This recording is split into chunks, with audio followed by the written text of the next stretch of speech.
MICII we have a visitor. She's not new. Atatuambia majina yake. So today I want to do her some interview. A little bit, we want to know a little bit about her. Ya tujue ametoka wapi, alikuja huku kufanya nini na everything yote. So guys, keep tuned and continue supporting us. Mtaenda kwa page zake, atatupia handles zake after tukimaliza, and subscribe. So welcome to my channel. Thank you so much, Susie, okay, for having me. So tell us your names and where you come from. Umetoka na majina zako zote. Alright. Thank you so much for this interview. This is officially my first interview. I'm so humbled. I'm so honored. My name is Margaret Kenda. That is my official name. I am born and raised in Yanara County in a town called Kalau. Yeah, that's where I've grown up. That's where I have done my studies. Yeah, so that's basically my home. Yeah, so as when you mesikia jina yake ni Maggie and she's my friend. Yeah, so Maggie, we met primary school iko inaitwa St. Joseph. So before we meet, ni primary schools gani ulisomea? Na yes, your primary school life hapo. Alright. Okay, everybody mwenye anajua on Kalau town anajua AC. That's why I started my nursery school. I went to AC from nursery school to class 4. After that I went to on Kalau disabled for 1 year, I think class 5. Yeah. I went there because my big sister was there and she was in boarding school and she needed company. You know, we needed to know vile anaendelea. So I was transferred to that school just to take reports home. So yeah, I was a messenger. And you know, we couldn't afford school fees there, so I went back to public school. I went to St. Joseph's. Yeah. And that's where I met Susie. Actually, I was ahead of her. Yeah. But it's because mahali. Tulirudi bado tulikuwa tukapatania mahali, so it's not a lot. Yeah, so nilikuwa mbele yake one class. So from class 6 to class 8, yeah, we were let's say we were in the same school. We were not enemies, we were not friends. Yeah, by the way, we were just talking. We were talking, yeah. Because I remember when you were in class 8, when ulimaliza, uliniachia books zako za composition and Isha. And nakuwa nazo hadi leo. Zinakuwa ni very places, yeah. We were not friends. Yeah, so akaniachia ndio niwe nikikopi. Oh, remember. Yeah, I remember that's how we went. You were so kind. I remember you were so kind. You used to come to class, ask me questions. I didn't even remember about the books. Oh my goodness. Okay, so after there, ulienda wapi? Because tulirudi tena tukapatana in high school. After some umemaliza from class 8 in St. Joseph. Where did you go to? After class 8, I went to Shamata Girls High School. I studied there for 4 years and nikamaliza 2010. After results zilitoka, nilikuwa chini ya cut off na 1 point, and I come from a humble background. So there's no way you could afford college, tuko watoto wengi. And I knew if I don't make it for job, for government placement, then it's gonna be hard for me. So that's when I went back to Form 4 again in Kiganjo secondary, and that's where I met Susie again. We are in the same class now. But now in the same class of but 2011. You are Form 4 at Form 4 in Form different 4, streams. But in different streams, class of 2011, and here we are. Here we are again. So guys, tumekuwa tukipatana tukiachana. We were not friends, but we used to talk kidogo. Yeah. So after you finished Form 4, after tulimaliza sisi wote, where did you go to? After that, I went to Gilgil. There's a polytechnic called Komboni.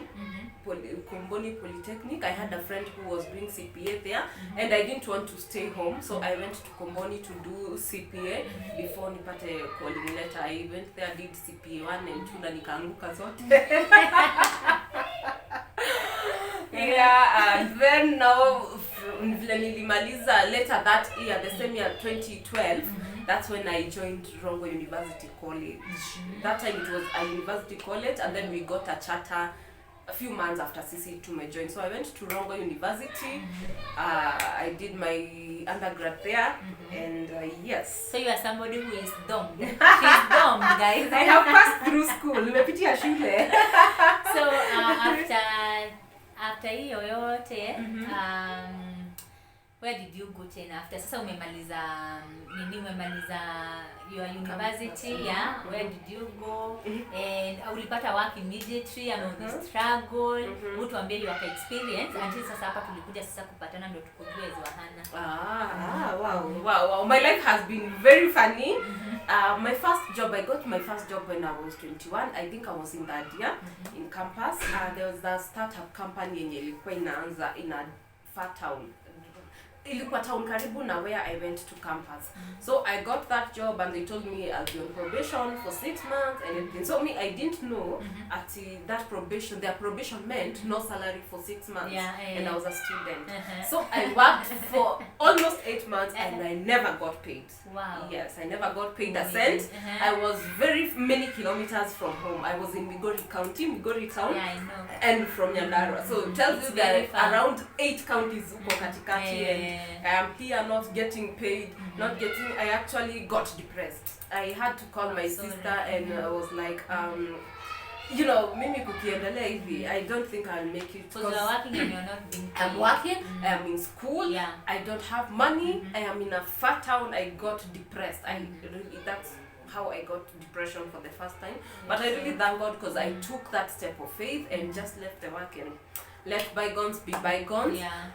So I went, that was in that year, so in 4th year, I went and finished my coursework, and then I finished in April 2016, and graduation was supposed to be in December, so we had this 6 months. So me being the talkative girl I am, by then I talked so much, and I talked to people so much. So there was a priest or a church who was a family friend, and we just met. And I'm waiting graduation. I will be a graduate. I'm looking for work. So he was a parish priest in a place called Todori. Yes, actually it was Bwakiongo. That's the first time I went there. So there was a school in his church, and they were looking for a teacher. So that's how I went to Dodori Wakiogo to be a teacher. I was teaching computer, science, Kiswahili, and mathematics. Yes, that was before I graduated. I worked there for about 2 months, and it wasn't 2 months. I think it was from May to November for a whole term. And remember, guys, my graduation was in December. I graduated on December 14th, 2016. So between May and December, life happened. Things happened. So when I was graduating, I was 2 months pregnant. I didn't know. I came to know about it later. So I got 2 blessings at the same time. Actually, they were 3, because when I was graduating, I was pregnant, I had a fiance, and I had a degree. And then she graduated, so she had 3 blessings at the same time. When I'm so blessed, don't even start talking about it. So after graduation now, I got another job as an IT consultant, because I have done IT. That now we moved to Nakuru town. That's where I started my life. So I got a job in a consultant, as a consultant, and let me tell you, that job took a toll over me, because I had a very hard pregnancy. My pregnancy was very hard from the first day to the last day. Let me not say the first day, because before nijue nimekwambia graduate nilikuwa nayo na sikujua, haiko inanisumbua. But the moment I knew I was pregnant, let me tell you, for like 7 months, mimi sijui ati morning sickness ya 3 months. I was sick all through. It was a very difficult pregnancy for me, and then I got a job that again I was never paid. By the way, you guys pray for me. I have that spirit ya kufanya kazi bila kulipwa. Remember, I am pregnant and I am doing this work. So those people who know Nakuru, I was staying at White House, na nilikuwa naenda town every day. White House unajua ni uko mbali, umetoka Nakuru hizo. Exactly. Hiyo njia kwenda heshima na kutoka Nakuru. So I was going there daily. Remember, I have to wake up very early. Ndio nipate time ya kupuke, nimalize nisitapikia watu kwa gari. And then I have to go sit in the office. So that guy had not marketed his work. Alikuwa employee wa na government somewhere else. So we went and agreed about salary and everything. Na so nikamwambia me I'm doing this for my baby because both of us that time both of us were not working. So for me this was like a blessing in disguise. Like I want to take care of my child. I want, you know, so I took that job for my baby, but let me tell you, it messed me up because I was only paid 2 months, and that 2 months nililipwa 4,000. What? 4,000? Yes, nililipwa 4,000 because he knew my rent was 4,000. So he used to come and give me 4,000 every month. Na nikimwambia nyumba yangu inafungwa. No sana kupatia. So ananipatia 4,000. He didn't even care. But then you kitu inaniumanga tunao, I don't know. Na ujue nilikuwa natumia like 100 bob every day. Because when I was 40, you are eating, you have a house, yes, and you have your personal things that you want to do. Yeah, so remember that time, we are just starting life. Actually, we just have a mattress in the house, Nagas. So I'm even sleeping on the floor, and I am pregnant. You know, and that time I used to have a very bad chest. I had bronchitis. So tells you it was a very bad life. Na bado hakunihudumia, imagine. But we thank God mali uko sahi. Yeah, I really thank God. Zingine zinakuanga pass so that ukizikumbuka unaona place yenye umetoka. Actually mimi nazichukuanga kama lessons and testimonies because I always testify. Haikufanya nisi hata kama nili struggle back then. Haikufanya nisimame atiwe sasa ni hapo sasa imefika mwisho. Yeah, so that nika quit because of course haulipwi, the pregnancy became unbearable, and you see now my size now, and I was 12 times now. Me, I looked like a tractor. So it got to a point that I was talking about it, and I'm very tired, and I just able to. So I quit that job. That was my third job now. At least ile ya kufunza was okay. So after I quit that job, then I had my baby. After I had my baby, now we couldn't do life. Now this is a newborn. Yeah. You know, we need food, we need take care of the baby. Send everything. Like yote ya mtoto yenye watu wanahitaji.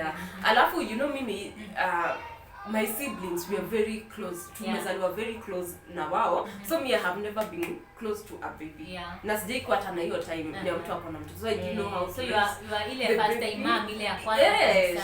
I was scared, and now that's how we moved now to Shago. Twende at least tukule chakula ya mzazi as we figure out. So we went there for when my baby was 1 month. It was around September, I guess, up to December.